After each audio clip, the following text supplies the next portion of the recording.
வணக்கம் வியூவர்ஸ். இன்றைக்கி நம்ம கோங்கரா சட்னி எப்படி செய்யலான்னு பார்க்கலாம் வாங்க. ஃபஸ்ட்டு தனியா 2 ஸ்பூன் வேணுங்க. அப்புறம் வரமிளகா ஒரு 20 வேணும். 15 20 உங்கள் காரத்துக்கு ஏற்ற மாதிரி வச்சுக்கோங்க.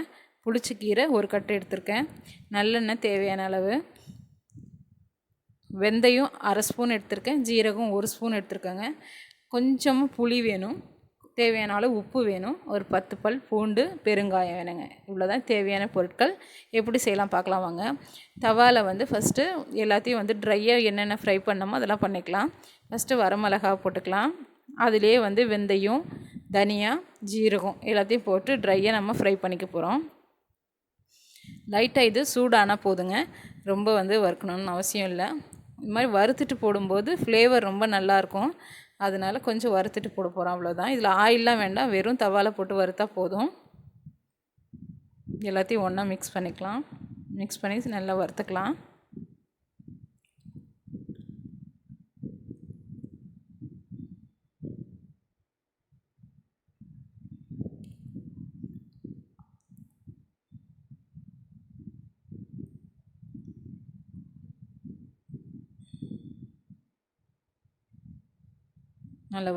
நல்லா வறுத்தாச்சு. இப்போ இதை நம்ம வேறு பிளேட்டில் வச்சுட்டு ஆற வச்சிடலாங்க. ஆற வச்சுட்டு அதே கடாயில் நீங்கள் கொஞ்சம் நல்லெண்ணெய் விட்டு புளிச்சக்கீரையை போட்டுக்க போகிறோம். புளிச்சக்கீரையை போட்டு நல்லா அதையும் கொஞ்சம் வதக்கிக்க போகிறோங்க. அதிலே உங்களுக்கு நல்லா அது வெந்துடும். கீரை பார்க்குறதுக்கு உங்களுக்கு நிறைய இருக்க மாதிரி இருக்கும், ஆனால் நீங்கள் கொஞ்சம் நேரம் ஒரு 5 நிமிஷத்தில் பார்த்தீங்கன்னா அது நல்லா சுருண்டு வந்துடும். இது அயன் ரொம்ப ஜாஸ்தி இருக்குங்க, அதனால் உடம்புக்கு ரொம்ப நல்லது. ப்ளஸ் வயிற்றில் பூச்சிலாம் இருந்துச்சுன்னா கூட இந்த புளிச்சக்கீரை சாப்பிடும்போது அதெல்லாம் சரியாயிருங்க.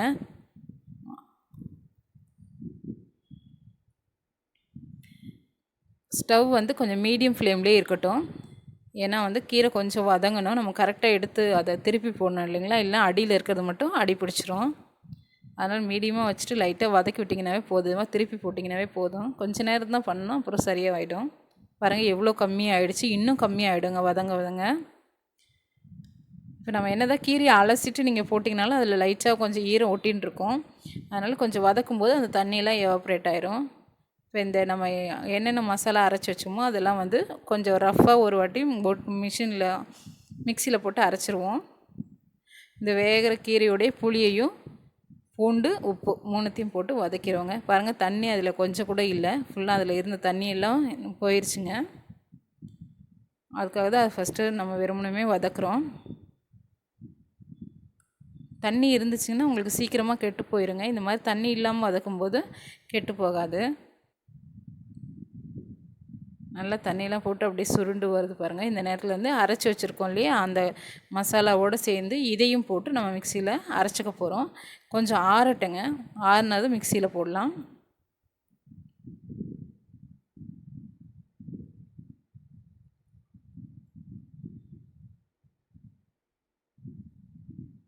நல்லா ஆறுனதும் மிக்சியில் போட்டு நல்லா அரைச்சிக்க போகிறோங்க. ரொம்ப நைஸாக அரைக்கணும்னு அவசியம் இல்லை,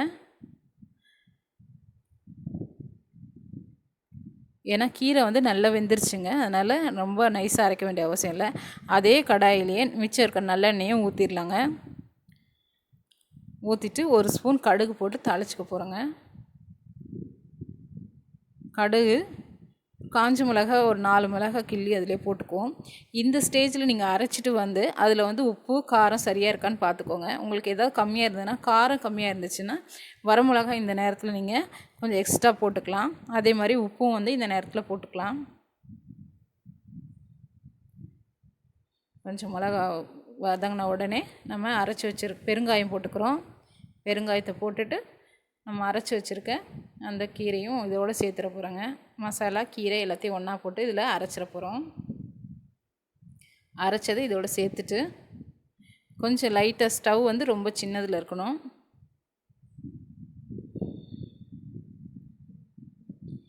எல்லாம் ஒன்றா மிக்ஸ் ஆகிற மாதிரி நல்லா மிக்ஸ் பண்ணி, இது இந்த ஆயிலெலாம் உங்களுக்கு மேலே வருங்க. ஃபுல்லாக எல்லாம் நல்லா இது முடிஞ்சிருச்சு அப்படின்றது எப்படி தெரிஞ்சு, இந்த சைட்லலாம் எண்ணெய் தெரியுது பாருங்கள். இந்த மாதிரி எண்ணெய் வரும்போது நல்லா இது ரெடி ஆகிடுச்சு நம்ம கோங்கரா சட்னின்னு அர்த்தம். இந்த ரெசிபி பிடிச்சிருந்தா நீங்களும் ட்ரை பண்ணுங்கள். இந்த வீடியோவை லைக் பண்ணுங்கள், ஷேர் பண்ணுங்கள், சப்ஸ்கிரைப் பண்ணுங்கள், மறக்காமல் கமெண்ட் பண்ணுங்கள். நன்றி.